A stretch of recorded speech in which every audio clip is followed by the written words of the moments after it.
Assalamualaikum warahmatullahi wabarakatuh. Apa kabar murid-murid Ibu?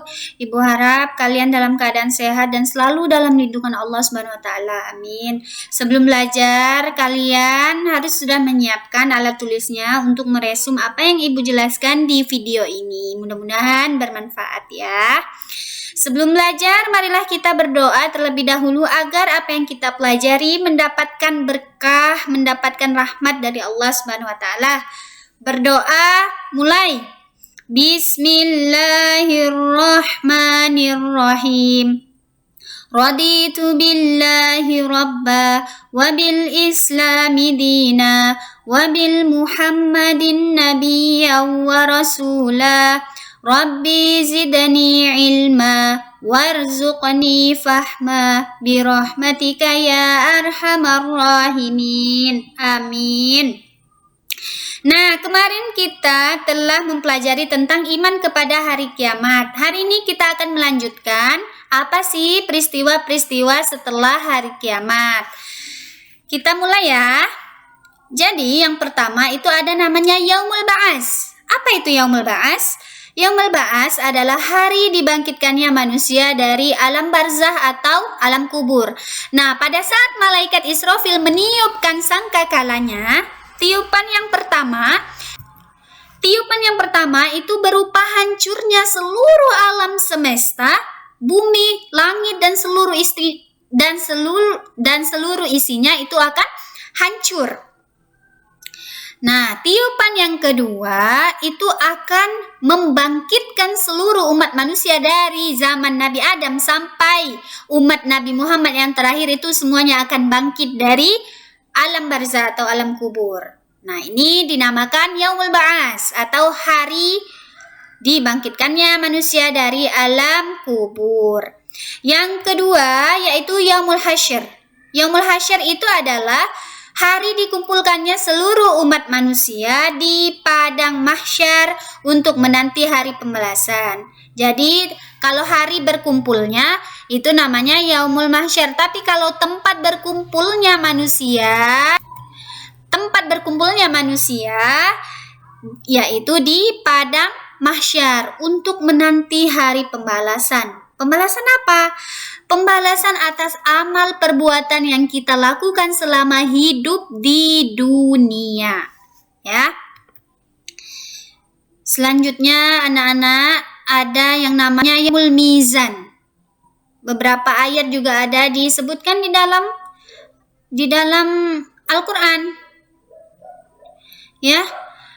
Apa itu Yaumul Mizan? Yaitu hari pertimbangan amal. Amal sebesar biji zarah saja itu akan Allah timbang. Barang siapa yang keburukannya sebesar biji zarah akan Allah mintai pertanggungjawaban. Barang siapa yang kebaikannya sebesar biji zarah juga akan Allah beri balasan. Semuanya yang kita lakukan selama hidup di dunia itu akan Allah mintai pertanggungjawaban. Ya. Nih, Yaumul Mizan adalah hari pertimbangan amal baik ataupun amal buruk manusia. Nah, Allah berfirman dalam Quran surah Al-A'raf, tempatnya ini di dalam surah Al-A'raf ayat 8 sampai 9 yang artinya timbangan pada hari itu ialah kebenaran atau keadilan. Barang siapa yang berat timbangan kebaikannya, maka mereka itulah orang-orang yang beruntung, dan siapa yang ringan timbangan kebaikannya, maka itulah orang-orang yang merugikan dirinya sendiri, disebabkan mereka selalu mengingkari ayat-ayat kami. Jadi mudah-mudahan kita merupakan umat Nabi Muhammad yang memang berat timbangan kebaikannya daripada keburukannya. Amin ya Allah. Mudah-mudahan kita semua dikumpulkan dalam surganya Allah ya, murid-murid Ibu. Selanjutnya yaitu Yaumul Hisab. Apa itu Yaumul Hisab? Yaitu hari perhitungan. Semuanya setelah ditimbang akan dihitung amalnya. Ya. Yaumul Hisab yaitu hari perhitungan seluruh amal perbuatan manusia. Nah, pada hari ini semua anggota tubuh kita akan menjadi saksi kecuali satu, yaitu mulut. Tangan akan menjadi saksi, mata akan menjadi saksi, hidung akan menjadi saksi, kulit akan menjadi saksi, tapi mulut kita dikunci tidak bisa menjadi saksi. Kenapa? Karena memang mulut itu terkadang ada istilahnya, terkadang mulut itu suka ngeles kayak gitu ya. Tapi itu nanti pada saat di dunia memang mulut sering digunakan, tapi pada saat di akhirat mulut tidak bisa berbicara. Kenapa? Karena dikunci, dan yang menjadi saksi selain daripada mulut. Selanjutnya, Yaumul Fasl, yaitu hari pengelompokan.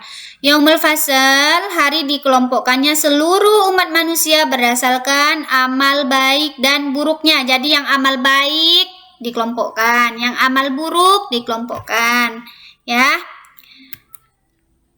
Nah, anak-anak, jadi ada kita beriman kepada hari akhir.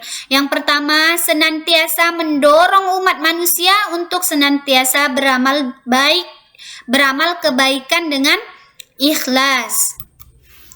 Yang kedua, senantiasa membendung niat berbuat hal-hal yang dilarang oleh Allah. Yang ketiga, dapat mengetahui tujuan hidup yang sebenarnya. Tujuan hidup yang sebenarnya kita ini apa sih? Allah berfirman, "Wa ma khalaqatul jinna wal insa illa liya'budun," dan aku tidak menciptakan jin dan manusia melainkan untuk beribadah kepadaku, kata Allah. Jadi tujuan kita hidup itu apa? Hanya beribadah kepada Allah. Ya. Berbuatlah kebaikan-kebaikan walaupun dimulai dari hal-hal kecil. Yang keempat, bertindak dengan penuh tanggung jawab.